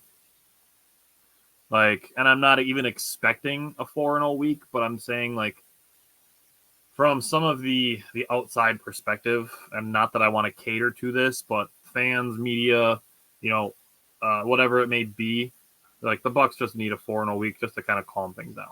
Is what I'm looking for. And here's the thing: is even though the Bucks are in this new scenario with dealing with guys with injuries and the roster turnover and the new coaching change, we could be the Clippers. The Clippers have just as good of a team as the Bucks on paper, and nothing is working for them. Bro. And now they're telling people like Bones Highland, who's a talented young player, that he's not going to get any playing time. They are a mess. LA basketball teams are a mess right now. Yeah. I'll take Bones Island. I'm not that way. Yeah, either. Same. So, yeah. I mean, actually, give me Terrence Mann first. Yeah. Perimeter defender, guy that isn't afraid to score in the playoffs. Take big shots. Oversized point guard. Agreed. Yeah. All right. Well, other than that, let's get the Bucks a W. And Jake and I will be back on Friday night. Other than that, I will see you Friday night, and we will be back next week talking about the Bucks and the Badgers, football and basketball. All right, buddy. Take care. Peace.